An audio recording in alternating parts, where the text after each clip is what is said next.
Hey guys, welcome. It's 6 o'clock on Tuesday. Once again, week 14 of doing our live seminars.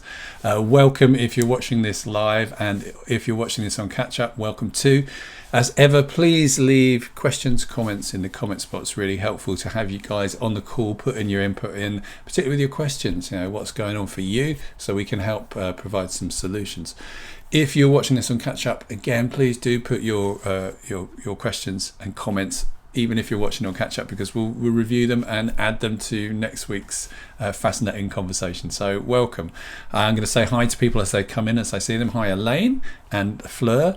Great to see you guys. Hope life is treating you well as we move towards the slow easing of lockdown. Pubs are opening. Anyone go to the pub last week? I'd be interested to know if people braved that. I met some people who did, and they said they decided they were going to go because they have a fear that lockdown may occur again, and then they'll go, why didn't we go in that brief moment of opportunity? But today, hi Margaret, how lovely to see you. Please do say hello to everyone else on the call. Kirsten, great to see you too. Today I'm drinking a very weak mint tea. So what are we talking about today? Well, we've hi Mary, great to see you too.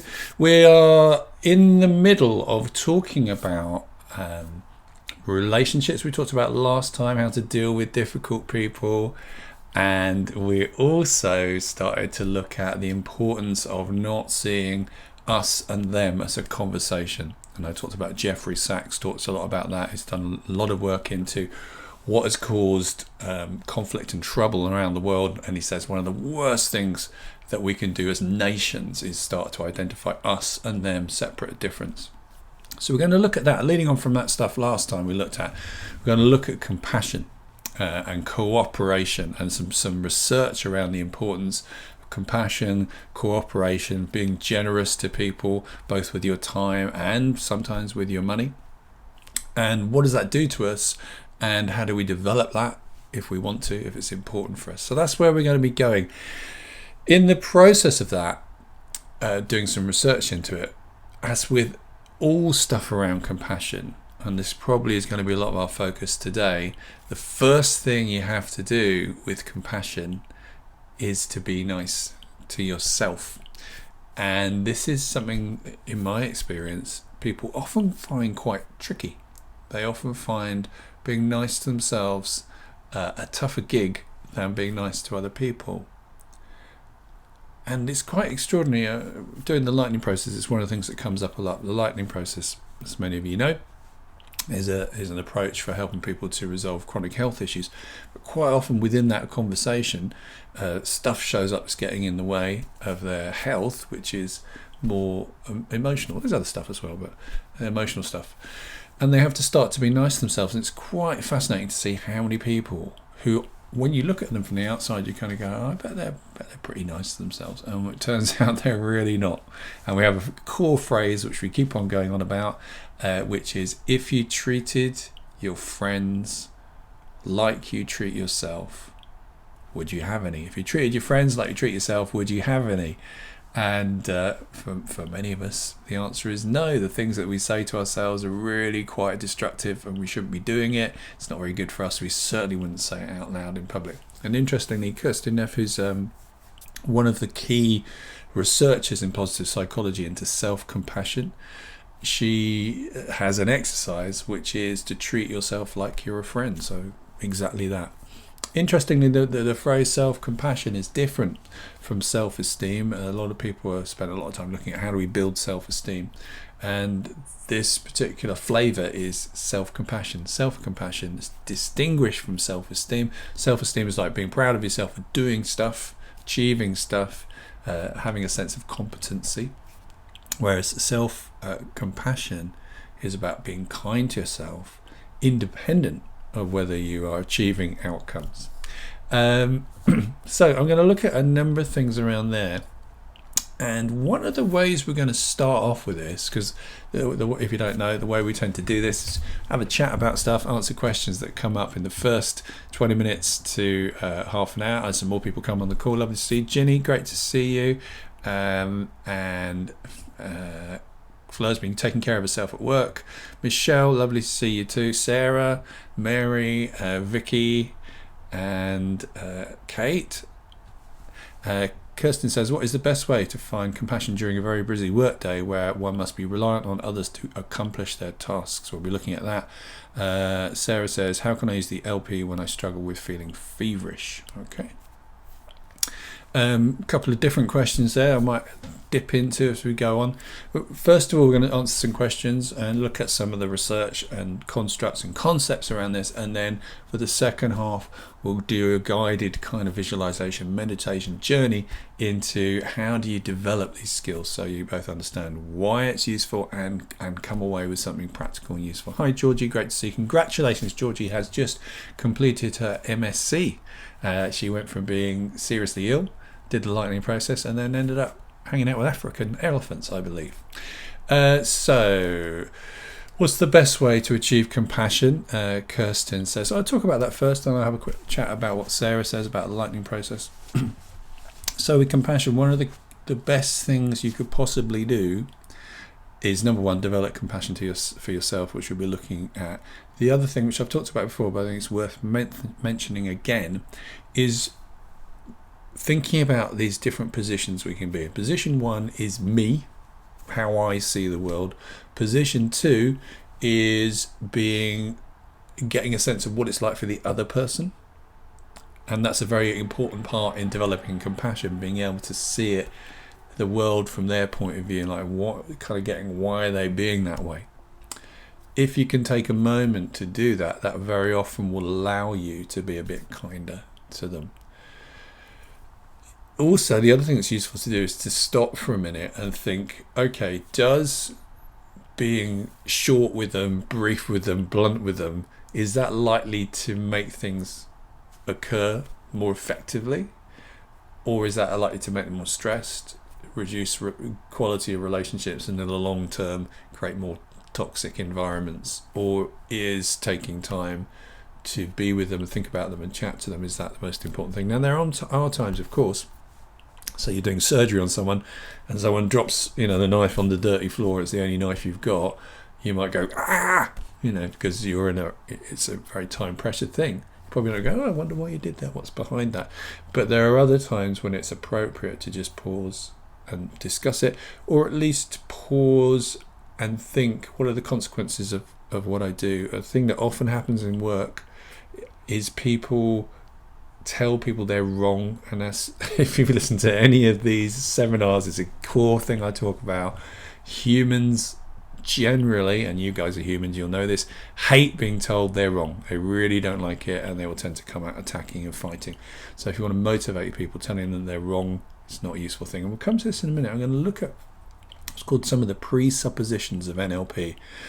So NLP, neuro-linguistic programming, brilliant stuff, although if you look on the internet, it's currently being rubbished on Wikipedia as being pseudoscience, which is completely inaccurate because there's a lot of science to back it up, a lot of research to back it up. But NLP has a series of ideas, like a thought experiments. It doesn't have a doctrine or a dogma. It says, what if we saw the world in this way? And I'm going to pick out the ones that are very much related to compassion that will help you to think about how you can deal with other people. Question from Sarah, which I'll answer briefly. How can I use the lightning process when I struggle with feeling feverish? Okay, well, it kind of depends a bit. If your fever is because you have some kind of infection, then there's nothing really to do. If you're feverish, that's actually a good thing. If your feverishness doesn't seem to be coming from an infection, then that would suggest it's some kind of neurological pathway you've got into. So that would, depending on what it is, you'd approach it differently. My best recommendation is to talk to a practitioner, and they'll talk you through how to deal with it. Feverishness for kind of non-infectious reasons usually means there's something going on, either in your nervous system, possibly in your thyroid if it's a kind of temperature regulation thing, or more likely a blood sugar thing. Or actually probably most likely it's a neurological pattern. You've got used to being a certain way, and that's your body's response to when it's experiencing some kind of stress. And by stress I mean stress like rolling a lorry over a bridge, so not just emotional stress but physical stress, chemical stress, all those kind of things. So a bit too complicated to answer completely in this session, but talk to your practitioner. That's the best place to do with that. Okay, Kirsten says thanks. I hope that's useful for you, Kirsten. Any more questions? Good. So then let's have a look, because I know, hey, everybody likes filling in a questionnaire and doing a quiz. I have the shortened version of the self-compassion quiz or questionnaire for you guys. So grab a pen and pencil. If you have a calculator, that will help you at the end, but the calculation should be pretty easy.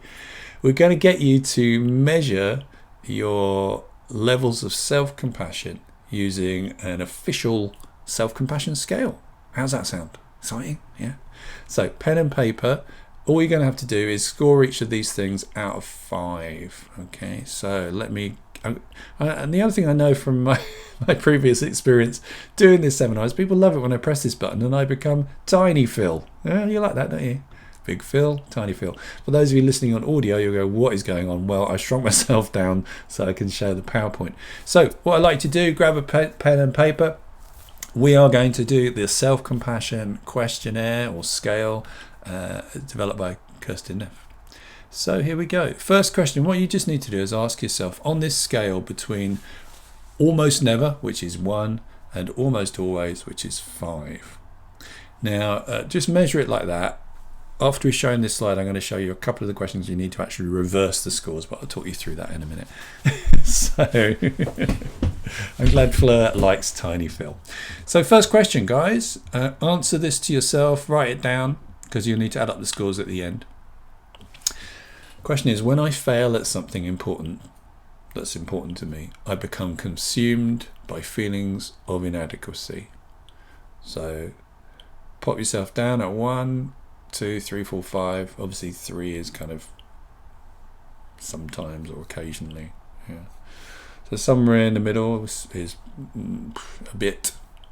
1, almost never. 5, almost always. Second one. I try to be understanding and patient towards those aspects of my personality I don't like. Those of you who know me will know this is a scale that I definitely haven't designed because of the language. I try to be understanding and patient towards those aspects of my personality I don't like. Number 3. When something painful happens, I try and take a balanced view of the situation. Number 4. When I'm feeling down, I tend to feel like most other people are probably happier than I am. So when I'm feeling down, I tend to feel like most other people are probably happier than I am.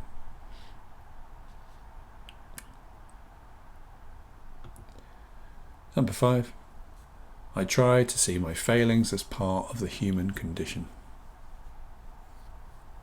Lots of words in this this question I don't like. 6. When I'm going through a very hard time, I give myself the caring and tenderness I need. So score those guys, all right? Just write down your scores. And then there's a slightly tricksy bit, which is, there we go. Question 1 and question 4, you have to reverse the scores, okay? So if you put 5 for question 1, you need to make it a 1. If you put a 4, you need to make it a 2. And the same for question 4. And the reason these are negatively phrased questions.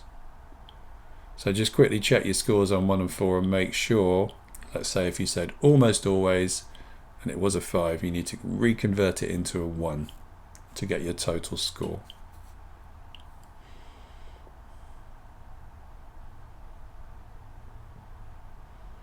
Now there's another 6 questions we're going to come on to, so let's do that. The sound of me sneezing, brilliant. So here we go.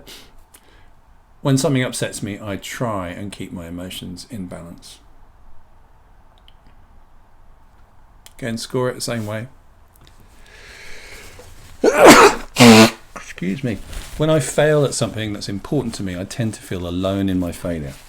Again, I'll be talking a little bit about why some of these words are tricksy in a minute, but let's just keep going with the scale. One of the problems you have with the research is you have to use the scales that have been what's called validated using science, and unfortunately some of them could be language slightly better. Number 9. When I'm feeling down, I tend to obsess and fixate on everything that's wrong. Number 10, when I feel inadequate in some way, I try to remind myself that feelings of inadequacy are shared by most people. Number 11, nearly there. I'm disapproving and judgmental about my own flaws and inadequacies. Number 12, I'm intolerant and impatient towards those aspects of my personality I don't like. So score those, guys. And then let's, thank you. Thank you, Jenny. There's a bit of a delay between me sneezing and people blessing me. And then again, here we go.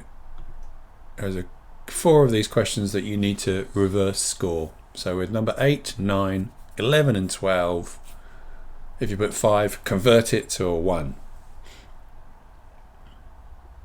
And then add all those beauties together and divide it by 12. And that will give you your score. What you're looking for is, a 3 is average, somewhere around 3, 2.5 to 3.5. Anything below 2.5 would suggest you have low self-compassion currently. Anything above 3.5 suggests you have good self-compassion. Let's find out your scores. If you'd be happy to share them, be interesting to know. If you have any questions about how do you do that scoring thing, Phil,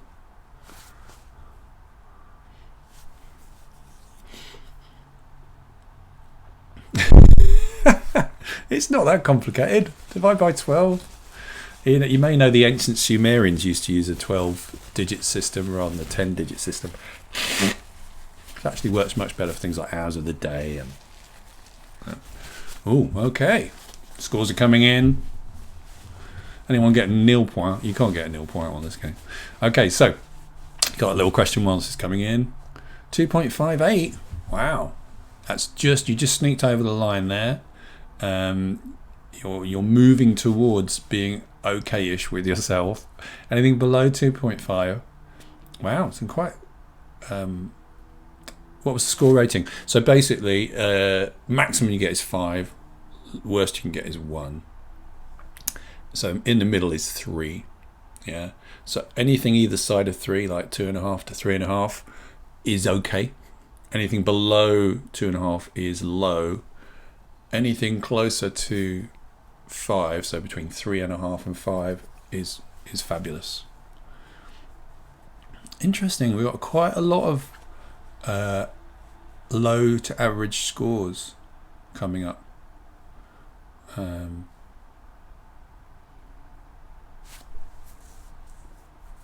Which is good to know, good to notice, because that means, I don't know, is anyone surprised?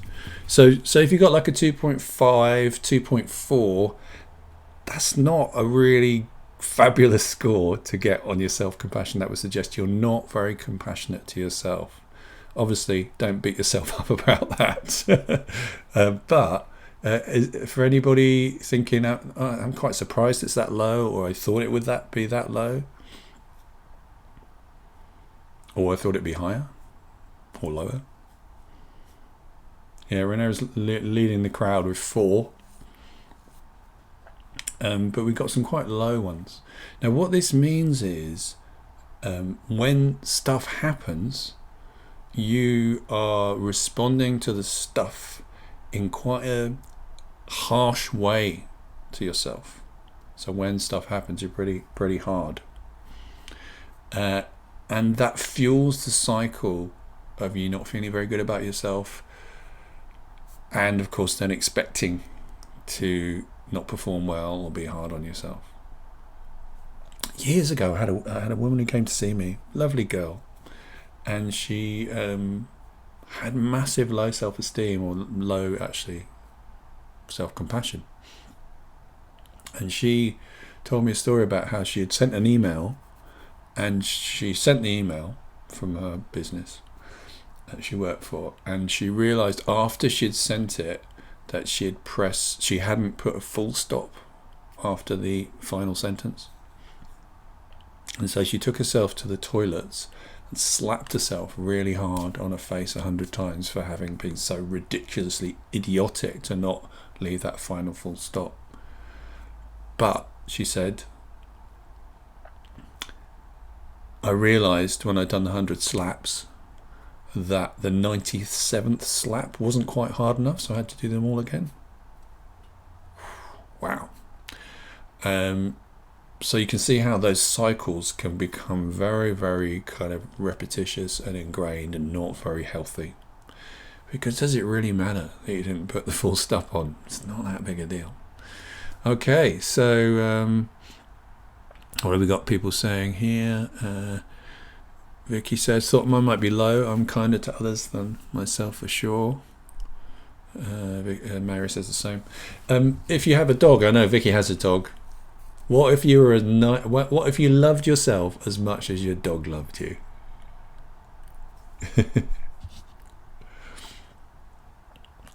Okay, so then let's move to.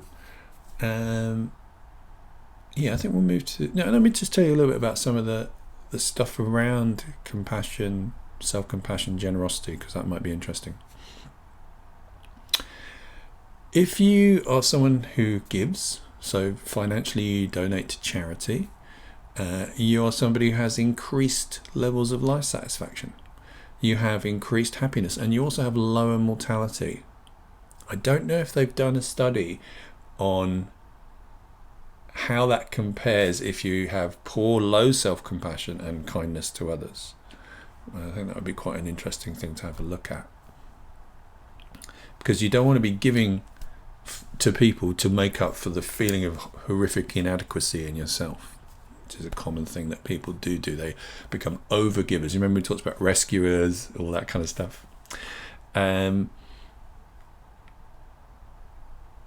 In the American Indian tradition, they have a big thing about giving away, about when you give things to people, it's a really important thing to do.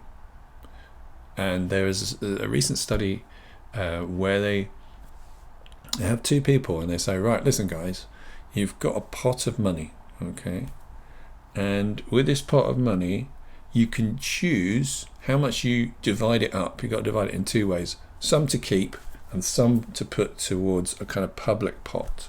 And that public pot will then be multiplied by a certain number and shared out amongst everybody. Right? So you get to keep your stash that you keep, and the bit you put into the public pot gets multiplied by, say, 3 and divided up between everyone. Now, the best way to win at this game, i.e. to end up with more cash, is to put nothing in the pot, because you don't have to, and to keep all the stash for yourself, because you'll end up having more money than if the stuff goes into the public pot, gets multiplied and shared around. It doesn't produce as much money as you've given. And what they find is people know that. And in some studies, a certain percentage of people will go, I'm not putting any of my money in the public pot. I'm going to keep it all for myself. And these are technically called, anyone know what these people are technically called? It's actually a scientific term for them. They're called free riders. So free riders are people who don't pay any taxes, if they can possibly help it, take everything they can, don't share, and keep their stuff for themselves. And it's a very successful strategy for having more cash when you die than anybody else. But interestingly, it's not a very good strategy for being happy or healthy. And in the studies they do, they find, although everyone can logically work out that that's the most effective way to maintain your cash, in most studies, most people don't do that. Most people give money to the pot, share. There seems to be possibly our mirror neurons or social interaction, an importance around contributing. And again, there's studies that say when we give, we get a warm glow. We get a good feeling. It's actually oxytocin, dopamine being thrown out around our nucleus accumbens, if you're interested. That makes us feel nice, and of course it's again related to positive health outcomes. So giving is nice, and you might be interested in this. I don't know if anyone's seen this. Maybe watch this afterwards, otherwise you won't be focusing on my brilliant conversations. But have a look at this later on. This little link, which is all about how much money Jeff Bezos has. It's quite extraordinary. Something to keep you amused. So let's come back to the presuppositions of NLP. There was actually a couple of questions I wanted to answer that came up. So just going back. Anya, do some tips for new exciting diagnosis that you've got.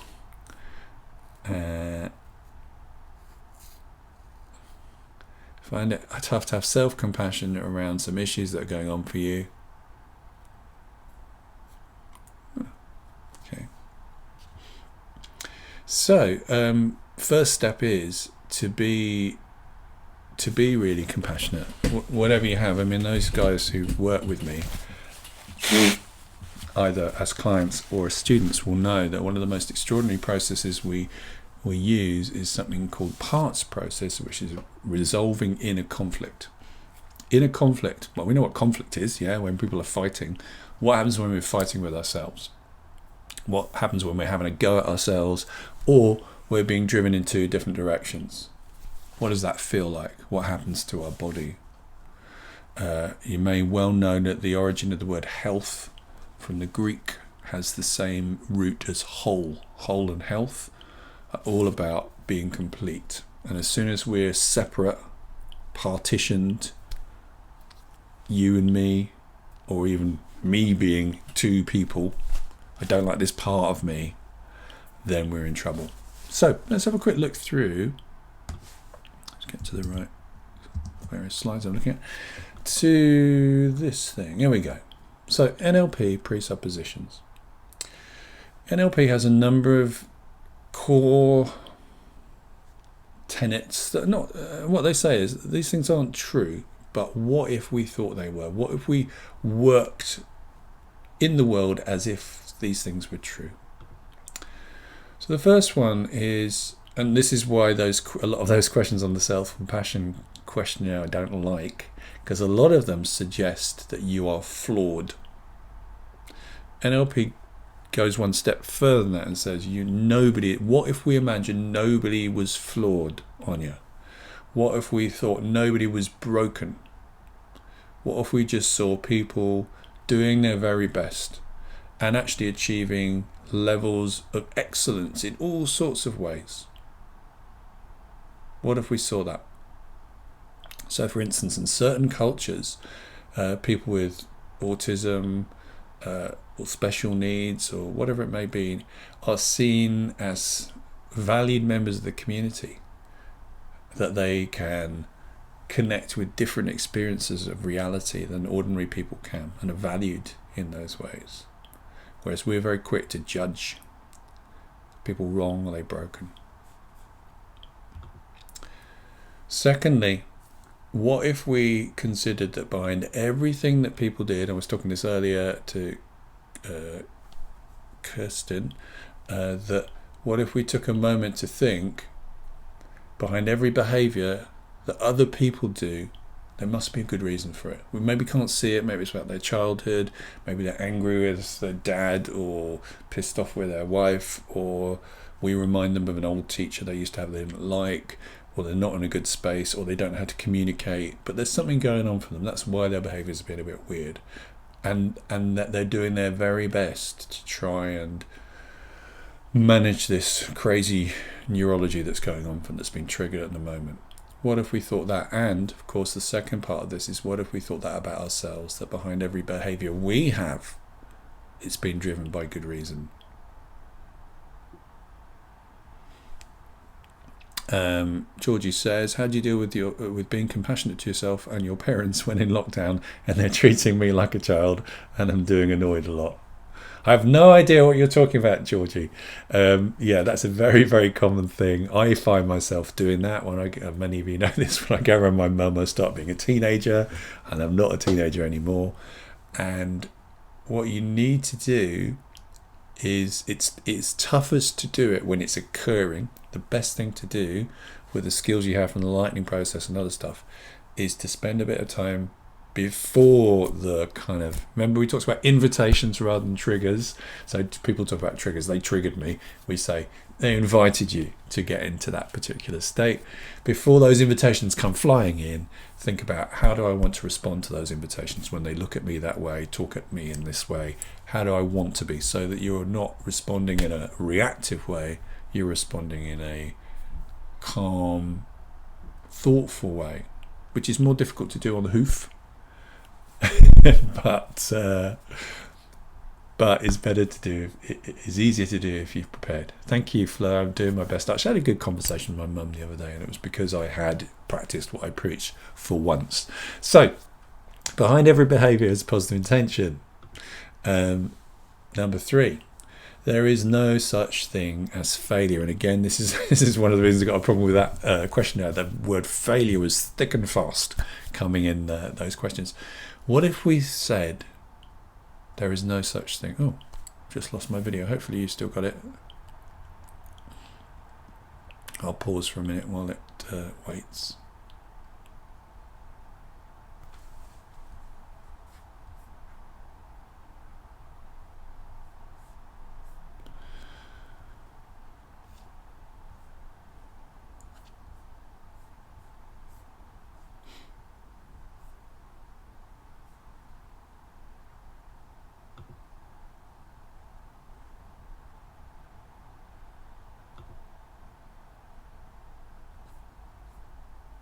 Okay. Hopefully I'm back again. Sorry for the small disruption. Not sure what happened there. So, no such thing as failure. There is only feedback. What if we really took it on that there was no such thing as failure? There is only feedback. Because if you think about failure, failure is when we say, I hoped or expected something to turn out like this, and it turned out like this. That's what it really means. So, it means that we had a hope, we had a plan, and it didn't work out that way. What if we saw it that way? And the idea of feedback is, that tells us maybe I need to do something different. A bit like just what happened in the transmission. It stopped. It's like, I didn't start crying because the signal had failed. It was like, okay, what do I need to do to try and restart this? So how can we learn from the experience rather than feel crushed? Links us into the victim position thing we were talking about a couple of weeks ago, and also coach and crash state. Check it out if you didn't watch the brilliant Lucky 13 episode where we looked at coach and crash state. So, and the final one worth talking about, the map is not the territory. Really important. Comes from Alfred Korzybski, and what he says is, we all have a version of how we see the world. But sometimes we forget it's how we see the world, it's not how the world is. So we act as if this is the way the world is. We're seeing that very interestingly in the world. The coronavirus, with Black Lives Matter, with the economy, we're starting to see the world in quite a different way. And the world isn't any different, we're just seeing it in a different way. So everybody's come from different maps. Is the map therein? Can you step into it? And this is again this second position thing I was talking about with Kirsten. That sometimes it can be really valuable to step out of your own version of how things are and think, what's it like for this other person? So let's come back full circle to compassion for yourself, which is where we started.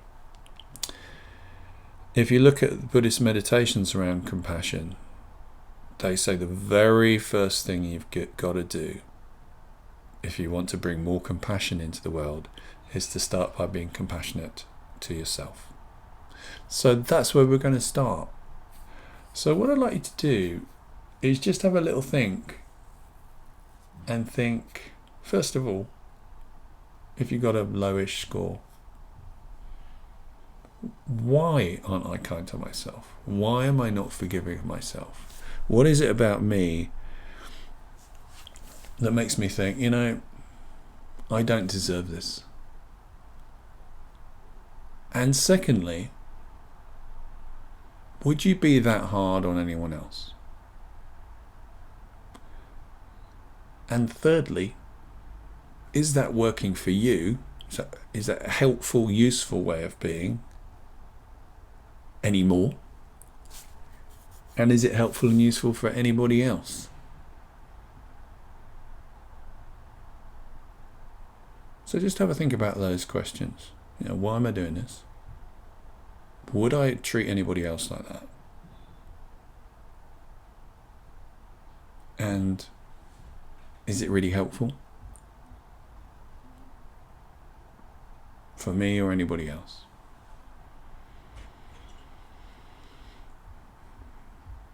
Then what I'd like you to do is to follow me on this guided meditation visualization.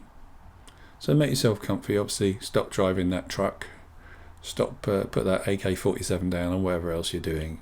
If you're going to be doing this, stay focused on this. Take care of yourself. And I might come back to the waterfall. Why not? People like the waterfall. There we are.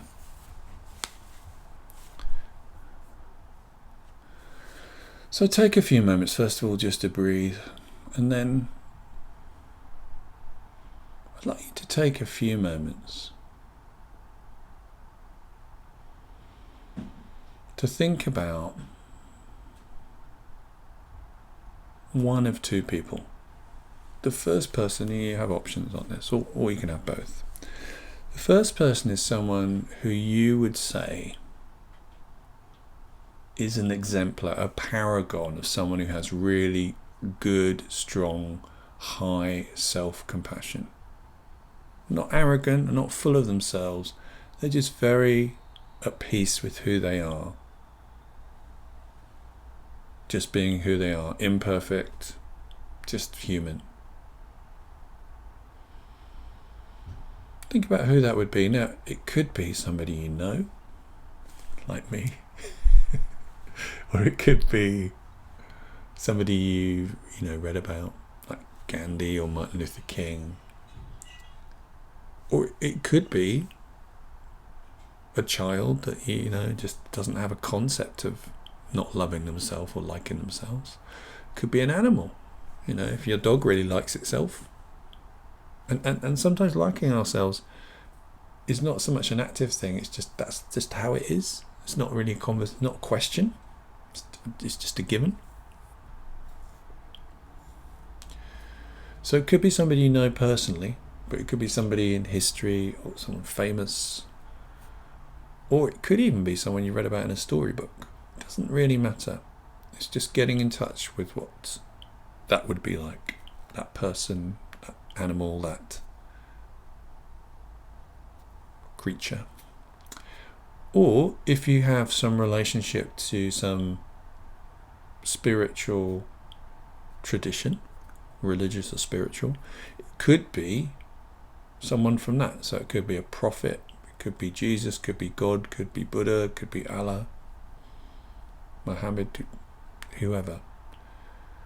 It could be if you're not religious, not spiritual, but you have a sense of science forces, it could be the gravitational force of the universe. Just something that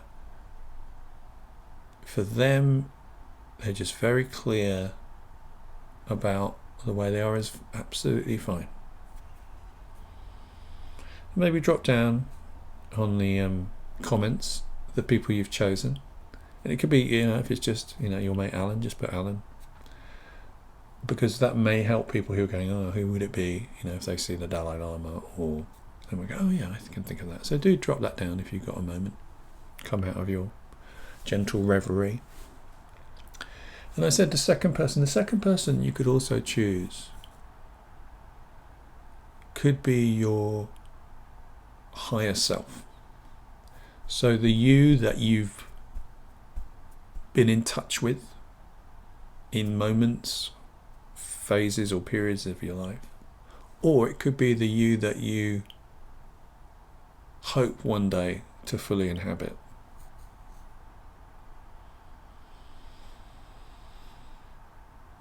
But spend some moments just really thinking about who that would be, either you or someone else.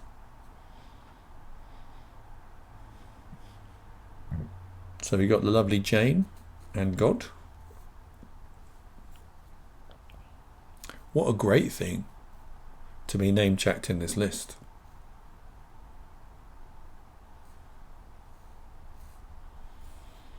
Pippa in BBC Radio Bristol. Shout out to Pippa. Because it's quite cool to be chosen, because that says that you have demonstrated consistently to someone.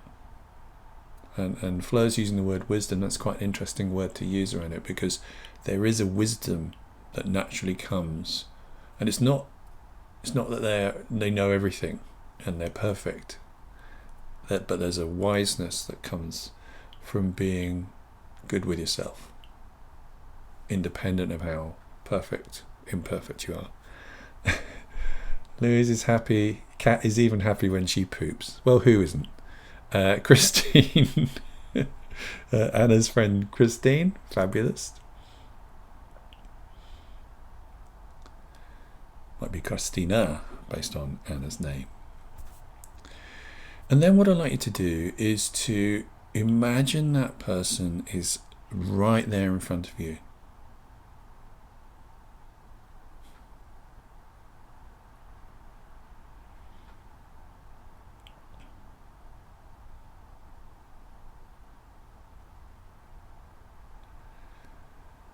Right there in front of you.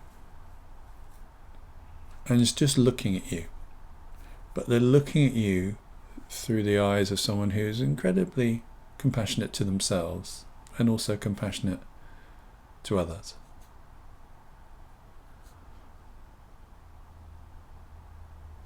So we've got Renara's Johnny thinking about Mandela, and George thinking about Tessa, and Louise thinking about Jerry, and Mary thinking about Pippa. So whoever they are, just see them in front of you and really get a sense of them looking at you from that place of self-compassion. Feel what that feels like to be in the presence of that. So if it's Mandela, you know enough about him so that if he was there and he took a moment to be with you, how would he be there? Because he would be pretty consistent. That's why you've chosen these people.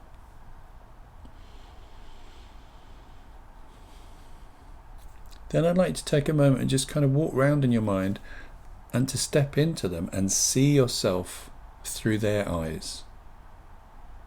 So be Tessa, Jerry, Mandela, Pippa, Christina. Just look at yourself through their filter, for their world map. What do they see as they look at you? Who do they see as they look at you? What do they see? Then walk back to you in your mind, so you're still looking at them.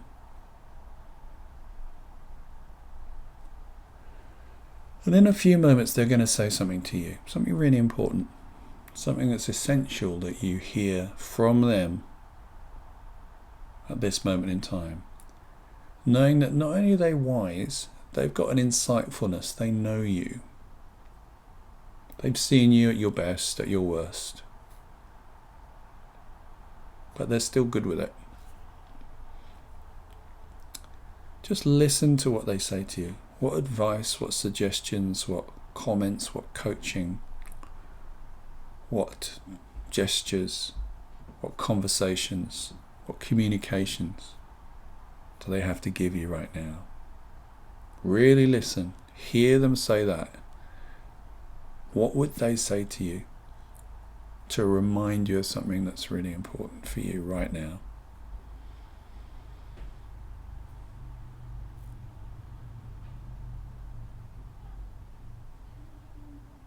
Listen. and connect. And feel what that feels like to hear that.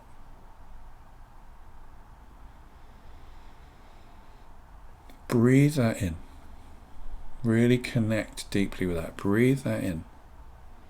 Hear that in your head. Hear it in your heart. Hear it in your tummy. Our three major nervous systems.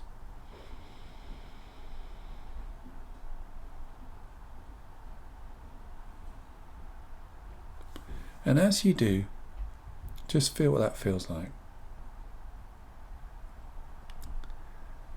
Also notice if there's any parts of you that have friction with that go, oh, I can't let that in.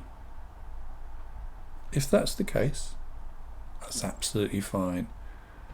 Allow that part of you to also have that conversation with this person in front of you. So every aspect of you is acknowledged and spoken to by this person. And do drop down in the comments when you've got a moment what the messages are. What do they say to you? And what you'll find when you read the comments is most people are needing to hear the same thing. So do drop it down in the comments.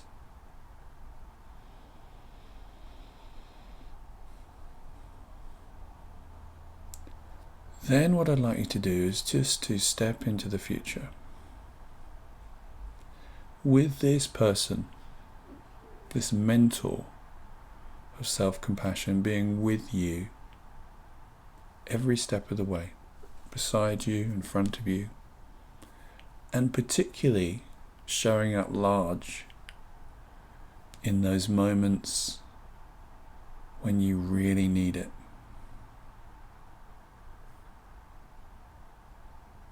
Saying these phrases like, you are enough. Stand up for yourself. You are worthy. You are unique. You are good enough. You are ready for this next new adventure.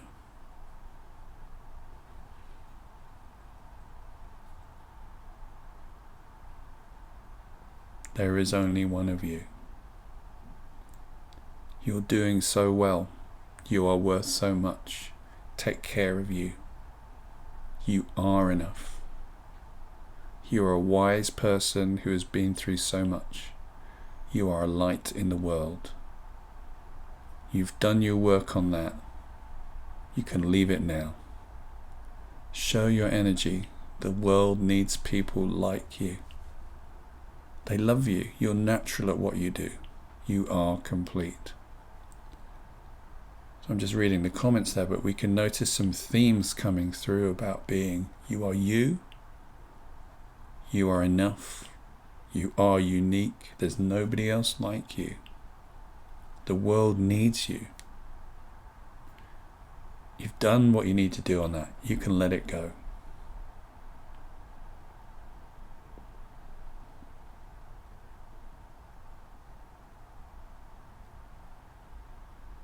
The world will benefit from Louise, who is rested and refreshed.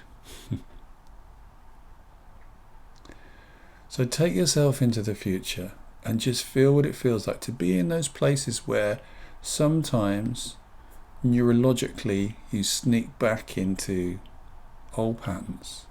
But now have that mentor pop up and just get your attention and remind you of these things. You are wonderful. You are enough. You are complete. You are you. You are unique. They love you. You're natural at what you do. You have a gift. You have a purpose.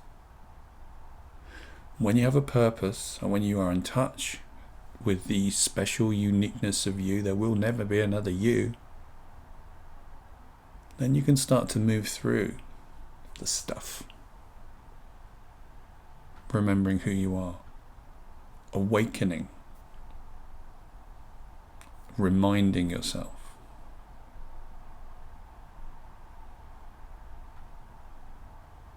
Nelson Mandela says, you are special. So feel what it feels like to be in those moments when you most need it, to have them just appear, to have the conversation just flow through you that says, you got this, you're enough, you're good, you're wonderful, you're unique.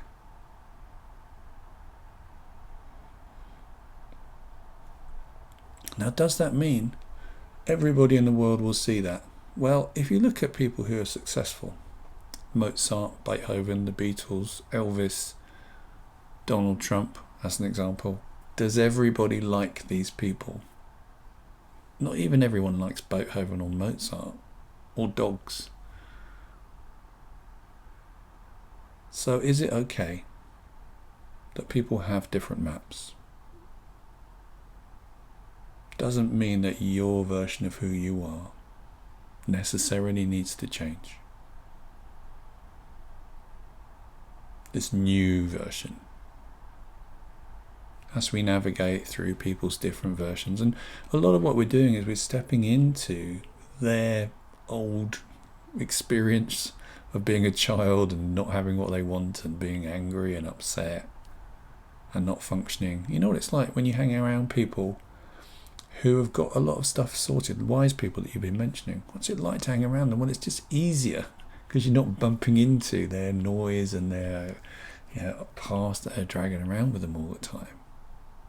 You can focus on other things. What does it feel like for you to be that?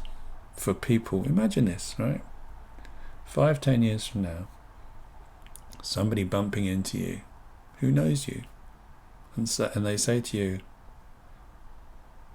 I've been watching you. I'm amazed at how much wisdom you bring. Stuff that would bend me out of shape. And you just deal with it in this very kind of self-kind way. How do you do that? I wish I could.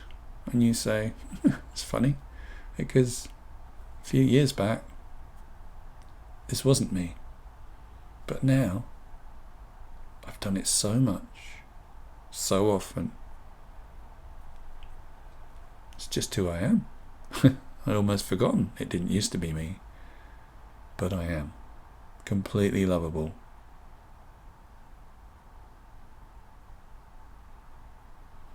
So allow yourself to take these important learnings that naturally come from connecting in a deep and powerful way to what is, after all, your inner wisdom. You chose these mentors because you're smart and wise enough to know that's who you need to connect with. When we generate a mentor, when we think about somebody, what we're doing actually is digging into our inner wisdom, going, yeah, that's the kind of person I feel this is the kind of person that should lead me because this is who I want to emulate, because I'm not completely happy being the way I am at the moment. It doesn't feel right. That's what you're fundamentally saying. The way that I've been managing my self-compassion isn't good enough for me and I want better. So feel what that feels like. And then as we bring ourselves to the end of this exercise, which is more than an exercise, a lot more, because what you're doing is experientially shifting your nervous system, your intention, and your expectations of the future. To drop a comment saying what you've experienced has been useful for you, to say thank you to somebody else on the group, to connect with somebody else on the group, just saying, hi, thanks for being here. Because the more we connect with others, particularly when other people have heard some of the stuff that's going on in our, unconscious minds, rubbish that we tell ourselves, and they're still okay to talk with us, that reminds us that this is just noise. It's not who we are. It's just something we've got used to doing. And the more, of course, we connect with these ideas, as Kate says, through neuroplasticity, just connecting with it. And interestingly, neuroplasticity, you don't have to repeat things lots. Sometimes it can be a one hit that changes everything. It's really about the significance of the neurological activation.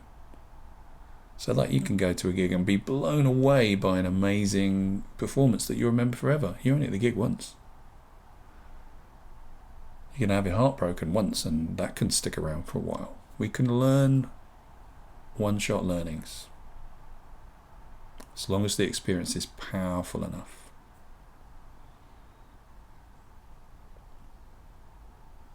So carry on talking to each other. Share your experiences. Connect with people. Recognize that when you talk about stuff that's, been getting in your way, people don't see it as such a big thing. That's maybe when you quietly hold it in.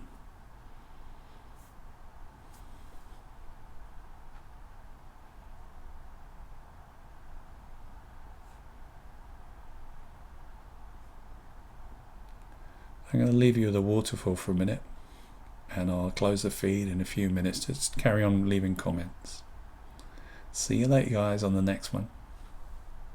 1, 2, 3.